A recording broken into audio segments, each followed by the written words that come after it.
రాజకీయంగా ఎదుర్కొనే దారి లేక ఎమ్మెల్సీ ఎన్నికల భూచితో పక్కకు తప్పించే ప్రయత్నం చేస్తున్నారు. వైసీపీ నుంచి సస్పెండ్ అయిన నెల్లూరు జిల్లా వెంకటగిరి ఎమ్మెల్యే ఆనం రామనారాయణ రెడ్డి అన్నారు. తనపై నిరాధార ఆరోపణలు చేశారని, ఈ క్రాస్ ఓటింగ్ అంశాన్ని ఎన్నికల కమిషన్ దృష్టికి తీసుకువెళ్తామని ఆనం తెలిపారు. ఇక ఆనం సన్నిధులతో తెలుపుతున్నట్టు తెలుస్తుంది. ఇక సన్నిధులతో చర్చించి తర్వాత భవిష్యత్ కార్యాచరణ ప్రకటిస్తామని అంటున్న ఆనం రామనారాయణ రెడ్డితో మా ప్రతినిధి Nagendra face to face. YCP suspension MLA Anam Ramanarayana Reddy ప్రస్తుతం మనతో పాటు ఉన్నారు. మాట్లాడించే ప్రయత్నం చేద్దాం. సార్ చెప్పండి, ఎమ్మెల్సీ ఎన్నికల బూచిగా మీ పైన కుట్రపూరితంగానే ఈ సస్పెన్షన్ వేటు పడింది అనుకోవాలా? అంతేనండి. రాజకీయంగా వేరొక రకంగా ఎదుర్కోలేక ఇటువంటి తప్పుడు ఆరోపణలతో జరగనటువంటి దాన్ని, చేయలేనటువంటి దాన్ని చూపించి ఆ బూచితో నాకేదో నా మీద కక్ష సాధించాలని చేసే ప్రయత్నమే తప్ప మరొకటి ఏమి కాదు. వాస్తవాలు ఏమీ లేవు దీంట్లో. సార్ ముఖ్యంగా క్రాస్ ఓటింగ్ పడిందని చెప్తున్నారు తప్ప ఎటువంటి ఆధారాలు లేకుండా మిమ్మల్ని సస్పెండ్ చేయడాన్ని ఏ విధంగా చూడాలి? నిరాధారమైన ఆరోపణలకి, గోబెల్స్ ప్రచారాలకి ఈనాడు ఉన్నటువంటి వ్యవస్థలో ఎంత ప్రాధాన్యత ఉందో అర్థమవుతుంది. దీనివల్ల ఎటువంటి ఆధారాలు లేవు. ఓటు ఎవరు వేయమన్నది తెలియదు, ఎవరికి వేయాలో తెలియదు. ఆత్మప్రబోధానుసారం ఓటు వేస్తున్నానని చెప్పిన తర్వాత నేను ఎవరికి ఓటు వేసిన విషయం కూడా వాళ్ళకి తెలియదు. ఇది అత్యంత రహస్యంగా సీక్రెట్ బ్యాలెట్ కింద జరిగిన ఓటింగ్. మరి ఏ విధంగా మీరు ఓటు అడగకుండా, ఓటు వేయమని చెప్పకుండా ఓటు క్రాస్ ఓటు జరిగిందని నా మీద ఆరోపణలు చేస్తారు. నిరాధారమైనటువంటి ఆర్థికపరమైన ఆరోపణలు చేయడం సరైనది కాదు. దాదాపుగా 4 దశాబ్దాల రాజకీయ జీవితంలో చాలామంది ముఖ్యమంత్రులతో, నాయకులతో పనిచేశాను.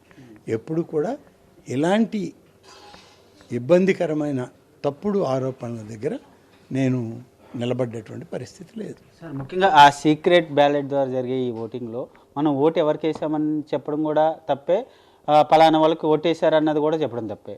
మరి దీన్ని ఏ విధంగా చూస్తారు? ఎన్నికల కమిషన్కి దృష్టికి ఏమన్నా? తప్పకుండా దీన్ని ఎన్నికల కమిషన్ దృష్టికి తీసుకెళ్తాము. ఎన్నికల కమిషన్ దృష్టిలో ఈనాడు జరిగే ప్రచారాన్ని స్పష్టంగా చెప్పడం జరుగుతుంది. అదేవిధంగా ఏదైతే మా మీద ఆరోపణలు చేసి ఆర్థికపరమైనటువంటి నిధులు సమకూర్చారు అని చెప్పారో దాని మీద కూడా మేము డిఫమేషన్ సూటు వేయడం జరుగుతుంది. సార్ ముఖ్యంగా ఏదైతే ఈ అంశానికి సంబంధించి వైసీపీలో ఎమ్మెల్యేల వ్యతిరేకత పెరుగుతుంది, దాంట్లో భాగంగానే ఈ నలుగురు ఎమ్మెల్యేలను ఎన్కౌంటర్ చేస్తే ఈ వ్యతిరేకత తగ్గుతుందనే భావంతో ఏమైనా చేశారు? అట్లా వ్యతిరేకత అనేది వాళ్ళ అన్ని సందర్భాల్లో వ్యతిరేకత ఉంది. రాష్ట్రం నలుమూలలో వ్యతిరేకత నడుస్తుంది. ఆ వ్యతిరేకతని కప్పిపుచ్చుకోవడానికి ఇటువంటి డైవర్షన్ ఆఫ్ పాలిటిక్స్లో ఇటువంటి ఆరోపణలు చేస్తూ ఉంటారు. సార్ ముఖ్యంగా ఆ ఏపీ రాజకీయాల అంశంకి వచ్చేటప్పటికి అభివృద్ధిని పక్కన పెట్టి మొత్తం ఇట్లా ఒకవైపు రాజకీయాల కేంద్రంగానే నడుస్తున్నాయి అన్నటువంటి వాదనలు వస్తున్నాయి.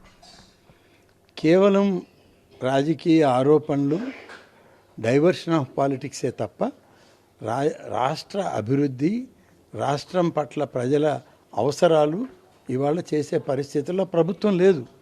వాళ్ళ దగ్గర నిధులు సమకూరడం లేదు. ఎంతసేపు diversion of budget, diversion of politics తప్ప ఇంకోటి లేదు. సార్ ముఖ్యంగా వైసీపీలో ఎమ్మెల్యేలు సగానికి పైగానే అసంతృప్తిగా ఉన్నారన్న వార్తలు వినిపిస్తున్నాయి. దీంట్లో నిజం ఉందంటారా? చూద్దాం దాని భవిష్యత్తు ఎలా ఉంటుందో. సార్ ఫైనల్గా మీ భవిష్యత్ కార్యాచరణ ఏ విధంగా ఉండబోతుంది? ఇండిపెండెంట్ ఎమ్మెల్యేగా ఉంటారా, లేదంటే అదర్ పార్టీలో ఏమైనా జాయిన్ అయ్యే అవకాశం? ఇంతవరకు నేను ఏ నిర్ణయం చేయలేదండి. నెల్లూరుకి వెళ్ళాక అక్కడ ఉన్నటువంటి మా సంబంధించినటువంటి ఆత్మీయులు, సన్నిహితులు, స్నేహితులు, నాతోటి ఉన్నటువంటి రాజకీయ ప్రముఖులు, అలాగే అనేక మంది నా సహచరులు ఉన్నారు. వాళ్ళతో మాట్లాడాక ఒక నిర్ణయం తీసుకుంటాను.